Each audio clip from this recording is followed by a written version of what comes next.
Hey guys, welcome to the channel. Today I'm going to talk to you guys about different homeschooling types, how to pick one for you, and what we use in our house. Now, a lot of people, when they do go to start homeschooling, they decide that there's just so many types and they end up using multiple different types as their kids get older. Like, it just doesn't really, like, one style doesn't usually stick for a whole family or one child even for their whole schooling, because preferences change over the years and it gets easier based on your circumstance to do different things. Now, I'm going to start off by telling you 5 most common types that I've heard of, and there's many more types out there than these ones that I'm going to tell you guys about, but it's just these are the 5 types that I keep running into, and I find that they are the most common. Now, the types that I keep running into are school at home or traditional. There's also unschooling, classical, unit studies, and eclectic. Now, school at home is basically you pick the studies you want to go over with your kids, and then you go and you buy curriculum, and it's basically just school at home. They're on a very strict schedule. You get up at 7, you start school by 8, and you end at 3, and there's no exception. Found that a lot of people who are new to homeschool end up doing this at first. In fact, I tried it for a little bit and it just didn't work for our family. It works for some people because some people need to, in order to be motivated, they need to have this schedule of what they're going to do during the day and when it's going to happen. And it helps with a lot of people who have a hard time being self-motivated. It's more rigid than a lot of the other homeschool types that I've seen, and I noticed that a lot of newer homeschoolers do this, or people who've never homeschooled themselves but plan on homeschooling their kids do this, and it's nice, and we did it and my kids learned a lot, but it just tends to be more rigid than the rest of the styles, and curriculum gets expensive. I'm just gonna be honest with you there, and that's hard because it adds up. Because you want them to do the curriculum, then you want them to do the classes, and it ends up adding up. And for us, we felt like this wasn't our style, because my kids they learn more when you're more laid back with them, and curriculum is very random when you're buying it. Like, you can do research on it and everything, and when it comes down to it, there's a good chance that your kids might not like it, or that it doesn't click with their style of learning, and that's okay. For some people though, they need this because they're afraid they're going to miss something teaching, and that's okay too, because sometimes, especially when you're new to it, and I know with my son, his kindergarten curriculum, it helped a lot because it taught me how to teach him. And it's nice, but we didn't end up staying with it, and a lot of people don't.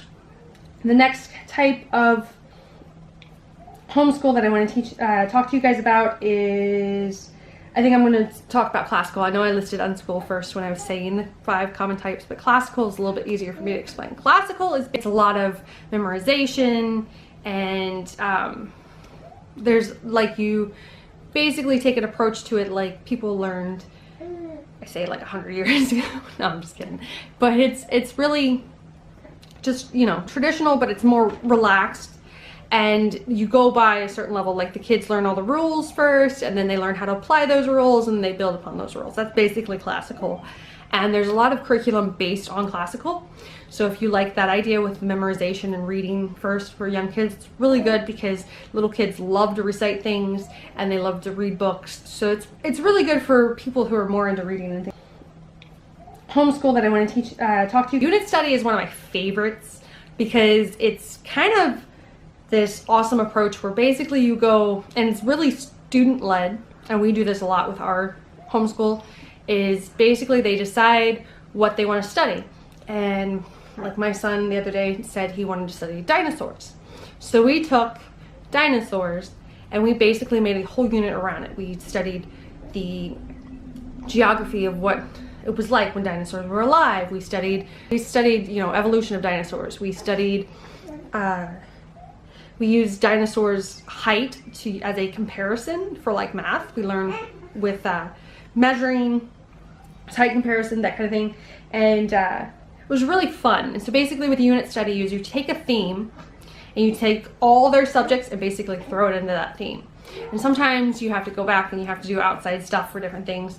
But you, say you're studying Japan, You learn about the language, you learn about the culture, you learn about how they do different things in their lives, you learn about the geography, and basically instead of them separating it out into different subjects, you learn about everything in that one unit with a theme. Eclectic is pretty much how it sounds. It's just a thrown together of each different style, and you kind of figure out what works in each subject if you want to split it off into subjects, or yeah, you just kind of bring all the different things together to do one big homeschool journey. And the last thing I want to talk to you about is unschooling.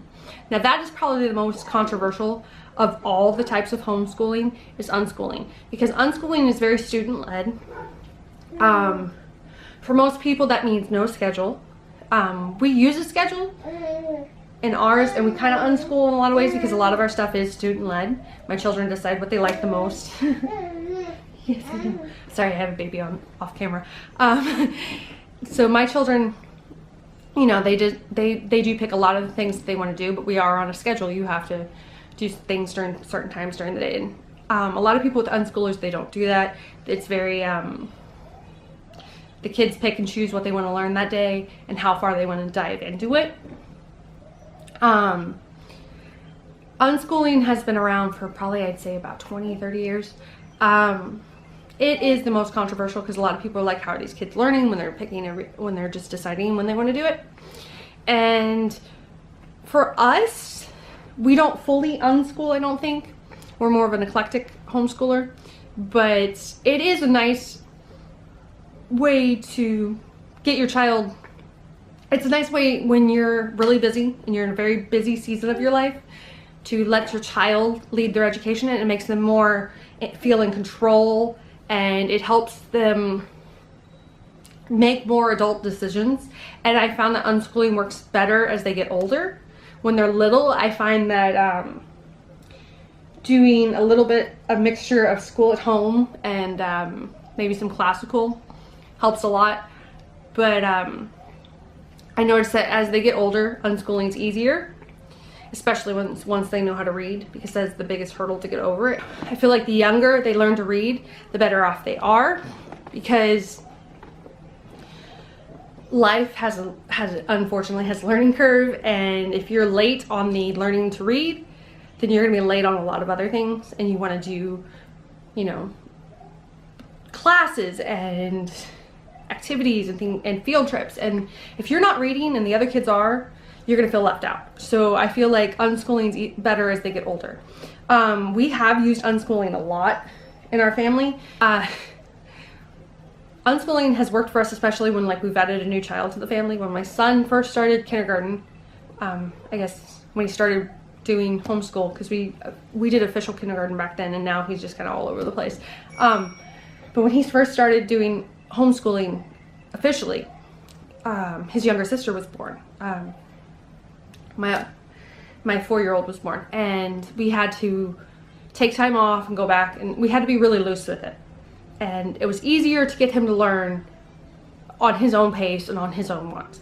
And then we went to a little bit more formal schooling, so that way we could get the basics of math done and the basics of science and the basics of reading down. And then we went back to unschooling recently when we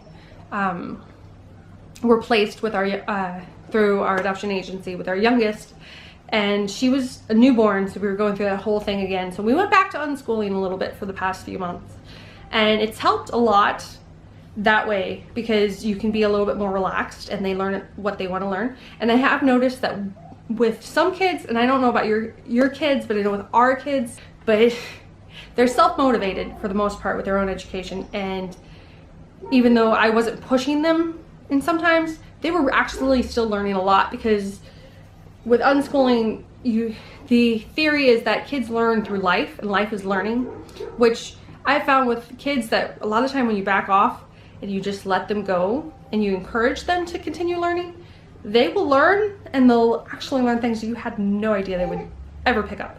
My daughter, I finally backed off, and I let her read at her own pace, learn to read at her own pace, and she is 7. And she finally said, okay, I'll learn to read. Before that, she was fighting it like crazy until recently, and she just, you know, picked it up amazingly. Those are basically the 5 most common kinds of homeschool. There are other methods and you'll find them as you look them up, but these are the 5 that I have come across the most in my own personal experience. I don't know about anybody else's, but with my personal experience, that's what I've come across. Now, how to pick your type of homeschool depends on really how much experience you have with homeschool, how your kids learn, how you teach, because how you teach is a big bearing on how they learn. And it also vice versa, how they learn makes you change how you teach. So you have to look at your family as a whole and what's good for you guys. Do you guys need that strict schedule, getting up at 7, or maybe you guys just, you know, you can't stand that, you just took them out of school and you're homeschooling them and you just need to decompress for a while, so unit studies or unschooling maybe for you. Because I also noticed that a lot of kids that come straight out of the public school system need time to relax because they have been in a situation where they're just overly scheduled, so they need that time to relax. So maybe unschooling's for you. Just kind of not sure what you want and you want to try everything, and eclectic, right, that might be for you, because eclectic is what it sounds like. It's very, hey, I want a little bit of this or a little bit of that, and that's perfect if you're starting out, because you can find out what works for you that way. Because some people may need the structure to as they loosen up, and some people may need to try everything until they figure it out, and eclectic's perfect for that. For us, like I said, we started off with traditional school because I had never been homeschooled. My husband had never been homeschooled. Nobody we knew, other than a couple of my friends back when I was a kid that I didn't even talk to anymore, had been homeschooled. So we didn't know where to start. I did a lot of reading online, which I suggest to you. Do a lot of reading about different types, because you might roll across one that's not in this video and be like, this is perfect. This is my favorite thing to do. And also, my other advice, if you're picking a type of homeschool, is don't get discouraged if it doesn't work. If you go, this is how it's going to work, and I'm excited it's going to work for me, but your kids are not on board, don't get discouraged, because that happens all the time. We actually tried a unit study a while back, and I thought it was awesome, and my kids were like, this is horrible, Mom, I can't do this. And we ended up having to abandon that effort because they weren't listening and they weren't into it, and you can't force it. Because learning, there's a difference between school and learning. School is throwing stuff at the wall and seeing if it sticks. Learning is them absorbing it, taking the information in, and not just reciting it back to you, but applying it in their life. And that's what you want. You want them to learn. You want them to experience. You want them to soak in it. Look at how your child learns. Is your child an auditory learner? Meaning, do they listen and take in information? Are they a visual learner? Do they need to see it? Are they a hands-on where they have to do something with it? Or it doesn't soak in. You have to figure out how they learn too. Because even if you decide the path of homeschool you want to take, you need to make sure that what you pick for that type of homeschool fits with how they're going to absorb it. Because if they're an auditory learner and you say, I'm going to do traditional homeschooling and we're going to do worksheets and this and that, they're never going to absorb it. You got to make sure that you have, especially if you want to use a curriculum, you have a curriculum that works with their learning style, or it's just going to go one in ear, out the other. For us, talking about how we homeschool, we right now are unschoolers. We are not a traditional unschooler. We do have a schedule. My kids have certain days of the week that they have to be at certain classes, which I guess it makes us more eclectic. But because we do farm out some of the things, like my kids go to a co-op once a week, and they go to different like art and taekwondo and things like that throughout the week, which is nice. Gives me a little bit of break. We also teach them through abcmouse.com and study.com. That's another thing. If you don't want to go full on unschool, but you don't want to go traditional school, eclectic is great because you can grab from different places. So I guess, yeah, we are more eclectic. That would be the correction for us. We're not traditional unschoolers, but we're not traditional homeschoolers either. we do have a schedule for, like I said, for the week. We farm out classes, which means we pay other people to teach our kids sometimes. And just because you homeschool doesn't mean they can't join a class. And I fully recommend, actually, no matter what kind of homeschool you do, that you get them in some kind of activity, whether it's soccer, baseball, art, music, something that they can go and interact with other kids and sit in a structured environment. You want that because when they get older and they're adults, they're gonna have to sit and have a job, and whether they're a entrepreneur or a doctor or a lawyer or whatever, they need to be able to understand what a structured environment is, and sports and activities are great for that, or getting them in some kind of class online or in person, something so that they understand outside of just you. That's what we do. We don't force too many subjects on our kids, because I learned the hard way that it just doesn't work. They do need to learn, you know, the basics. They need to learn math, they need to learn reading, they need to learn science and things like that. But the way you teach it really needs to fit to how they're gonna learn. Because like, we tried to get our daughter to read since she was 4.5. We've been practicing reading, and it's becoming really slow because she's been fighting it. And then one day we kind of went into full unschool mode, and they had like one class a week and everything was self-taught, and I got a subscription to ABC Mouse, and finally it clicked in her brain, and she felt less pressured. And that's what it was. She felt pressured. She told me she felt pressured to learn, and when I just backed off, she felt comfortable enough to do it herself without feeling like, oh my goodness, if I get this wrong, mom's gonna be upset with me. And I wasn't upset with her, but she felt pressured. So that's another thing, is you want them to feel comfortable so they can learn and tell you. The other thing that I want to tell you to keep in mind when you're homeschooling, to pick your style of homeschooling, look at what you have scheduled for the week and what you have on your plate to decide. Because like, we had a newborn, and that threw everything that I had been thinking for that school year out the window, because she was keep waking me up like 3 times a night, and she needed me all the time. And while I can hold her and teach the rest, it gets rough. So I made arrangements for them to have their learning, but me to have my time with her, because she needed me. And there could be things in your life, like your kid is a gymnast. You want to make sure that they get those practices in, but you also want to make sure that their education stays high. You just got to look at what's available to you. If you want to homeschool, just look at your schedule, look at what you're able to do, and look at how they learn their activities, and that's really the only way to pick what's going to work for you guys. And I'm going to write a blog post about it, and I'm going to put a link in the description below. So if you guys want to learn more about the different types of homeschooling and where to find curriculum or find places that have more information on it, I'll be glad to put links in the box below. But it was great talking to you guys, and I'll see you next time. Bye.